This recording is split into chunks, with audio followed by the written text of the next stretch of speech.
Business mirror অনুষ্ঠানে সবাইকে আমন্ত্রণ জানাচ্ছি মিস মাজজারিন খান।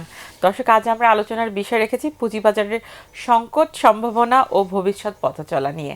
এ বিষয়ে কথা বলার জন্য আমরা পুঁজিবাজারের দুজন বিশেষ ব্যক্তিকে আমন্ত্রণ জানিয়েছি। আমাদের সাথে রয়েছেন মোহাম্মদ শাকিল রিজভী, সাবেক পরিচালক, ঢাকা স্টক এক্সচেঞ্জ। আমরা পেয়েছি অধ্যাপক লেফটেন্যান্ট জেনারেল অবসরপ্রাপ্ত মোহাম্মদ কামরুজ্জামান, পরিচালক, ঢাকা স্টক এক্সচেঞ্জ। চলে যাচ্ছি আজকের অনুষ্ঠানে। আপনাদের দুজনকে স্বাগত আমাদের অনুষ্ঠানে আসার জন্য। আমরা নতুন সরকারকে অভিনন্দন জানাচ্ছি এবং নতুন সরকার আসার পরে আসলে পুঁজিবাজারে আমরা দেখছি যে বিনিয়োগকারীদের মধ্যে কিছুটা আস্থা তৈরি হচ্ছে। তো এই যে নির্বাচনকে কেন্দ্র করে আমরা দেখেছি যে বিনিয়োগকারীদের মধ্যে খানিকটা শঙ্কা, সংকট, সংশয় অনেক কিছু ছিল। এখন আমরা একটা নতুন সরকার পেয়েছি, নতুন নেতৃত্ব পেয়েছি। কেমন দেখছেন নির্বাচন পরবর্তী পুঁজিবাজার? অনেক ধন্যবাদ। নির্বাচন এটা ডেমোক্রেসির বা গণতন্ত্রের একটা অত্যন্ত গুরুত্বপূর্ণ অংশ, এবং যে কোনো দেশে সকল মানুষ চায় যে একটা গণতান্ত্রিক সরকার দেশ চালাক। ভোটের মাধ্যমে জাতীয়তাবাদী শক্তি ক্ষমতায় এসছে। আমাদের প্রয়াত রাষ্ট্রপতি জেনারেল জিয়াউর রহমানের যেই দল এবং বেগম খালেদা জিয়ার দল, বর্তমানে জনাব তারেক রহমান এই দলের নেতৃত্ব দিচ্ছেন। তো অত্যন্ত এটা একটা পজিটিভ এই পুঁজিবাজারের জন্য সার্বিকভাবে। শুধুমাত্র পুঁজিবাজার না, পুঁজিবাজার তো অর্থনীতির একটা অংশ। এরকম আরও অনেক কিছু আছে দেশের অর্থনীতিকে এগিয়ে নিয়ে যাওয়ার জন্য। তো আমরা আশাবাদী যে নতুন সরকার জাতীয়তাবাদী চেতনায় আমাদের পুঁজিবাজার সহ সমস্ত অর্থনীতিকে এগিয়ে নিয়ে যাবে। জি, ধন্যবাদ। অনেকটা একই রকম কথা যেটা উনি বললেন, যে জাতীয়তাবাদী শক্তির একটা নতুন গণতান্ত্রিক সরকার গঠিত হয়েছে। সেইখানে মানুষের প্রত্যাশা, বিনিয়োগকারীর প্রত্যাশা অবশ্যই বাড়ে, এবং আশা করে বিনিয়োগকারীরা যাতে বিনিয়োগকারীর বিনিয়োগকারী নিয়মগুলো হয়, আইনগুলো হয়, এবং বিনিয়োগকারীর স্বার্থ যেন ঠিকমতো দেখা হয়, এটাই সবার প্রত্যাশা।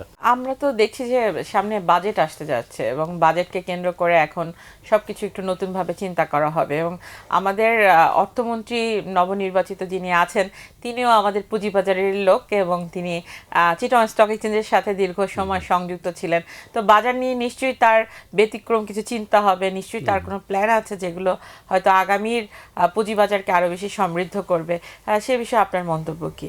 আমাদের বর্তমান যিনি অর্থমন্ত্রী হয়েছেন, এবং উনি তো পুঁজিবাজারেরই প্রেসিডেন্ট ছিলেন চিটাগং স্টক এক্সচেঞ্জের, সুতরাং ওনার ইনস আউট সবই উনি জানেন। এখানের সমস্যাগুলা কি, সমাধান করতে হলে কি কি করতে হবে। যত সংস্কার আইন কানুন আমরা করি না কেন, আমরা যদি আইনগুলা না মানি বা যারা প্রতিপালন দেখার দরকার তারা যদি না দেখে, তাহলে কিন্তু এই সমস্যাগুলা থেকে আমরা বের হতে পারবো না। কেন সরকার আসলেই ভালো হয়ে যাবে যদি আপনি যে আইনগুলো আছে, যেমন ধরেন যে ব্যাংকে থেকে টাকা লোপাট হয়ে গেল, এতগুলো টাকা 5টা ব্যাংক থেকে, লিজিং কোম্পানি থেকে, এই সমস্ত জিনিস কিন্তু আগের আইনেও কিন্তু কোনো অ্যালাউ ছিল না। যে আগের আইনে কি অ্যালাউ ছিল না। সুতরাং এই জায়গাগুলোতে আমি মনে করি সুশাসনের জায়গায় যদি একটু দৃষ্টি দেওয়া হয়, এবং আইন কানুনগুলো যেন বিনিয়োগকারীর পক্ষে থাকে, যেটা যারা অবৈধভাবে টাকা নিয়ে যায় তাদের পক্ষে যেন না যায়।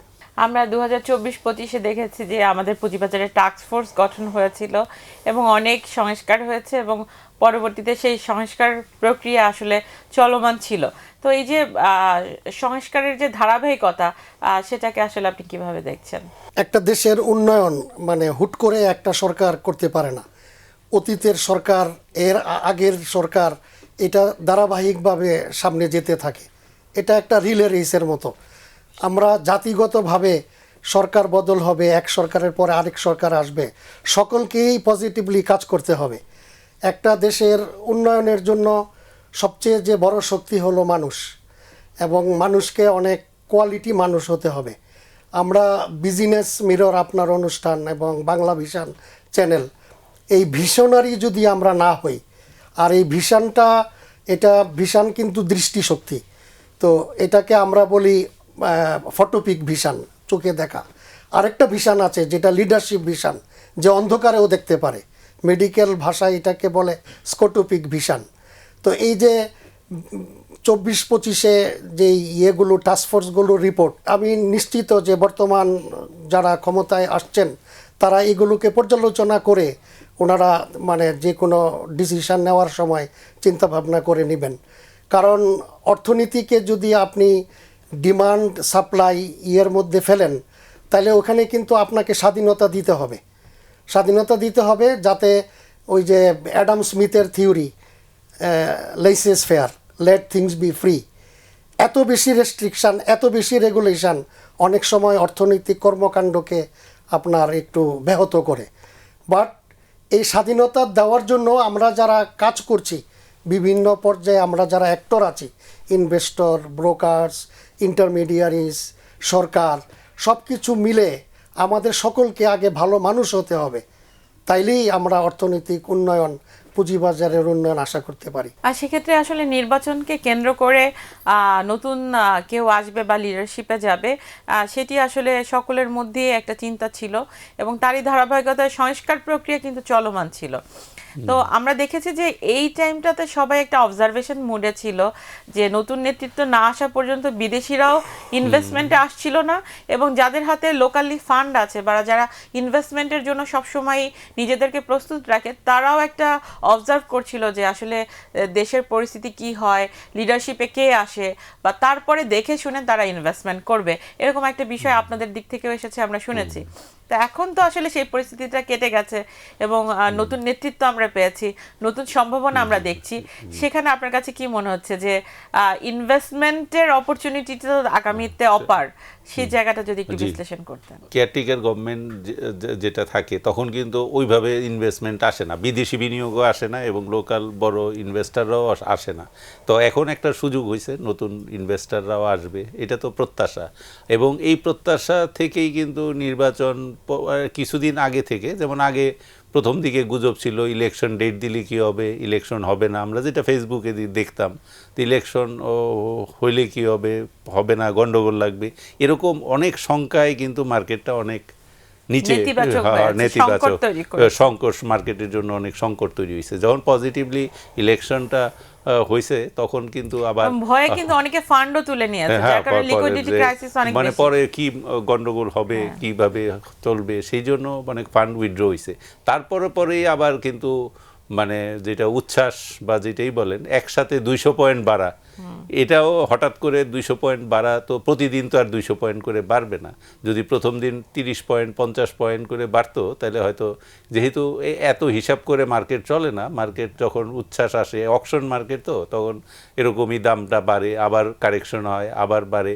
তবে যেটা আপনি বললেন যে কমা বাড়া যাই থাকুক না কেন, কিন্তু আর লং টার্মে আমাদের যে ভিশন সেটা যেন ভালো থাকে, আমরা যেন ভালো একটা পুঁজিবাজার পাই, এটা নতুন সরকারের কাছে আমাদের প্রত্যাশা আর কি। বিনিয়োগকারী, ব্রোকারেজ হাউস সবারই প্রত্যাশা এবং সবাই আশাবাদী যে হবে, একটা ভালো কিছু হবে। যেহেতু আমরা একটা দীর্ঘ সময় কিন্তু একটা ক্রাইসিসের মধ্যে দিয়ে পার হয়ে গেছি, কারণ করোনা 2020 থেকে 21, 20, 21, 22 ফ্লোর প্রাইস, তারপরে তো জানেন অনেক খারাপ শেয়ার আসছে, লিস্টেড হয়েছে, এই সমস্ত সবাই সব কিছুই জানেন, সেইখান থেকে বের হয়ে আসা। সেখানে কি আপনার মনে হয় ইনভেস্টর কনফিডেন্স বাড়বে এবং অলরেডি বেড়েছে? কারণ আমরা তো দেখছি যে কিছুটা পরিবর্তন বাজারে চলে আসছে। দেখুন, এই শেয়ার মার্কেট এটা একটা ভেরি কমপ্লিকেটেড একটা জিনিস, এই কারণে আমরা একটা অ্যাক্রোনিম ইউজ করি, ভুকা, VUCA। ভি হলো ভালনারেবিলিটি, ইউ হলো আনসার্টেনিটি, সি হলো কমপ্লেক্সিটি, অ্যান্ড এ হলো অ্যাম্বিগুইটি। এটার কারণ হলো এই Dhaka stock exchange east Pakistan stock exchange হিসাবে 1954-এ এটা আসে, পরবর্তীতে চিটাগং স্টক এক্সচেঞ্জ 1995-এ আসে। ইনিশিয়ালি ইট ওয়াজ এ ক্রাই আউট মার্কেট, ম্যাটেরিয়াল আপনার শেয়ার নিয়ে হাতে চিৎকার করে করে আমরা মানে কেনাবেচা করতাম। পরবর্তীতে টেকনোলজির ডেভেলপমেন্টের সাথে এটাকে আমরা ফিনটেক বলি, ফাইন্যান্স প্লাস টেকনোলজি। এখন টেকনোলজি আসাতে অটোমেটেড হয়েছে এবং আপনি জানেন যে পৃথিবীর সবচেয়ে বড় যে শেয়ার মার্কেট, এটাকে মানে শেয়ার এক্সচেঞ্জ, এটাকে হলো New York stock exchange. Second one is NASDAQ. নাসডাকটা কিন্তু প্রথম এরা automated stock exchange. National association of security dealers automated quotation. তো নাসডাকের সলিউশন নিয়ে কিন্তু আমাদের Dhaka stock exchange, Chittagong stock exchange আমরা এখন অটোমেটেড মানে করছি। তো যে কারণে 1969-এ সিকিউরিটিজ অ্যান্ড এক্সচেঞ্জ অর্ডিন্যান্স 1969, পরবর্তীতে আপনার যখন 1996-এ আমরা দেখলাম একটা শেয়ার মার্কেট ধস, তারপরে 2011-তে দেখলাম শেয়ার মার্কেট ধস। আপনার যদি মনে থাকে 1996-এ আপনার ইন্ডেক্স দাঁড়িয়েছিল 3600 প্লাস সামথিং, পরে এটা এমন ধস হলো 450-60-তে নেমে আসলো। একইভাবে 2011-তেও আমরা দেখলাম অনেক বড় মানে উপরে গেল, আবার নিচে নেমে আসলো। এখানে এখন অটোমেশন হয়েছে, মানুষ ওইভাবে ইকুইপড হয় নাই। আর এই শেয়ার বাজার নিয়ে অনেক মানে আপনার গ্রুপ আছে, ইনভেস্টরদের পাশাপাশি আপনার আরও অনেক প্লেয়ার আছে। তো স্পেকুলেশনটা অনেক সময় গ্যাম্বলিংয়ে রূপান্তরিত হয়। যখন নলেজের কোথাও কমতি হয়ে যায় তখন মানুষ ওই গ্যাম্বলিংয়ের মতো লাক নিয়ে প্লে করে।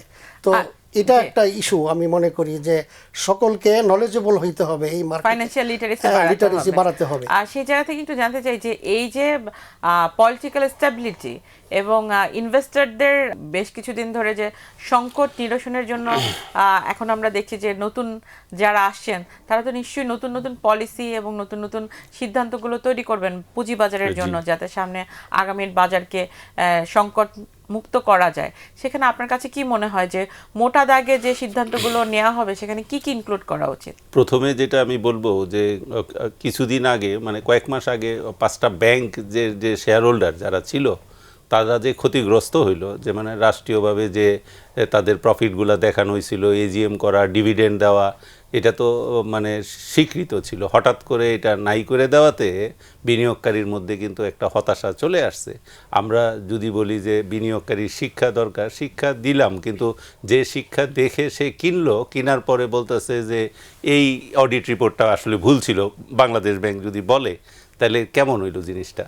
এই জায়গা থেকেই আমার মনে হয় শুরু করা উচিত, যে যেটা ঘোষণা দেওয়া হবে সেটা যেন সঠিক হয়। যেটা রেগুলেটর আছে সেই জায়গাটা আমার অন্য কোনো টাকার দরকার নেই, আমার নিজের টাকাটা যেন আমার সুনিশ্চিত থাকে। যেটা আমি বলবো না লস হইলে আমি নাই, এরকম না। যদি আপনি বলেন যে নেট অ্যাসেট ভ্যালু 16 টাকা, আমি দেখে কিনলাম, কেনার পরে বলতেছেন যে এই শেয়ারটার কিছুই নাই, কোনো টাকাই নেই এই ব্যাংকের, তাহলে এটা তো ঠিক হইল না জিনিসটা, এটা তো বিনিয়োগকারীর সাথে অন্যায় হইল। এই অন্যায়ের জায়গাটা থামাইতে হবে এবং বিনিয়োগকারীরা তাদের শেয়ারগুলো দিতে হবে। এই ক্ষতটা যদি আমরা ঢেকে রাখি, এই আলোচনা যদি আমরা না করি, তাইলে হবে কি আমরা মানে এক আসল জায়গা থেকে আমরা দূরে সরে আছি। আসল বিনিয়োগকারীর ক্ষতি সৃষ্টি করে মানে শিকড় কেটে পানি দেওয়ার মতো অবস্থা আর কি। সুতরাং আমি আশা করি নতুন সরকার এই সমস্ত জায়গাগুলোতে সঠিক কাজ করবে। জি, আমরা শুনবো। আর আমরা একটা বিরতিতে যাই, বিরতির পর আবারও ফিরছি। দর্শক, আমরা একটা বিরতিতে যাচ্ছি, বিরতির পর আবারও ফিরছি বিজনেস মিরর অনুষ্ঠানে। বিরতির পর আবারও আমন্ত্রণ বিজনেস মিরর অনুষ্ঠানে। জি, যেভাবে বলছিল, এই যে পলিটিক্যাল আনরেস্ট তো বেশ কিছুদিন ধরে ছিল, এখন তো আমরা দেখছি যে পলিটিক্যাল সিচুয়েশন খানিকটা পরিবর্তন হয়েছে। তো এতে তো আসলে ইনভেস্টরদের কনফিডেন্ট অনেক বেশি বাড়ার কথা। পাশাপাশি পুরনো যে সমস্যাগুলো আছে সেগুলো যদি সলিউশন হয় তাহলে তো বাজার সংকট এবং সুশাসন অনেকাংশে এগিয়ে আসবে। আপনার মতামত কি?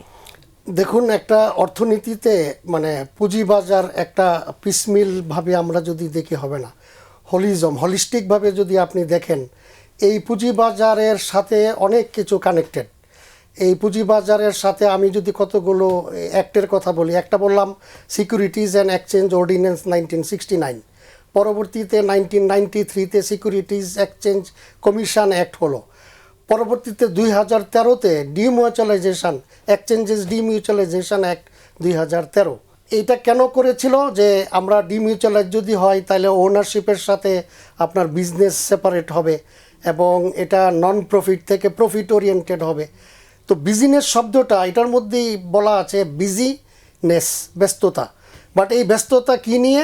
কাজ নিয়ে, এবং এই কাজটা হতে হবে লিগাল। যে কারণে কাজের যে বিদ্যা এরগোনমিক্স, ওখানে বলে যে কাজ 3 প্রকার: good work, bad work and no work. সুকাজ, কুকাজ এবং ও কাজ। আমরা সবাই কাজ করছি, কিন্তু আমাদের দিন শেষে ভাবতে হবে যে সিকিউরিটিজ এক্সচেঞ্জের জন্য যেই কাজ আমরা করছি, রাজনীতিতে আমি যেই কাজ করছি, ব্যাংকিংকে সেক্টরে যেই কাজ করছি, কতটুকু আমি সুকাজ করছি।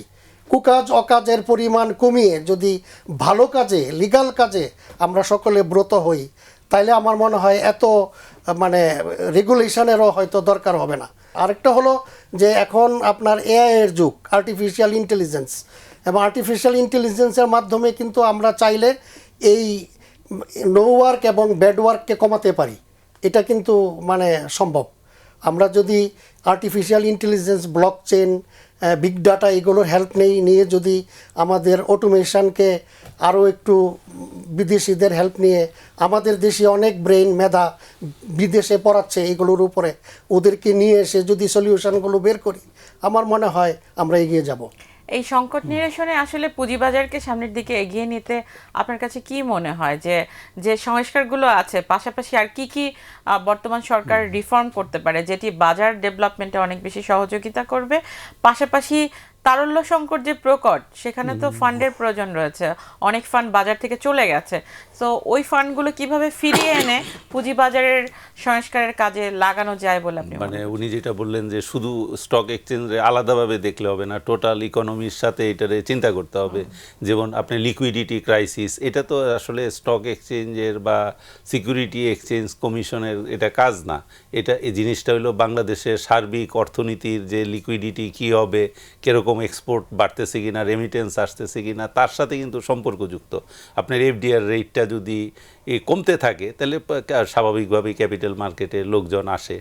আর ওই যেটা সুশাসন এবং যেটা বললেন খারাপ কাজ থেকে বিরত থাকা এবং ভালো কোম্পানি আনতে হবে। আমরা যদি ভালো মার্কেট চাই তাহলে আমাদের কোম্পানি অনেক ভালো লিস্টেড।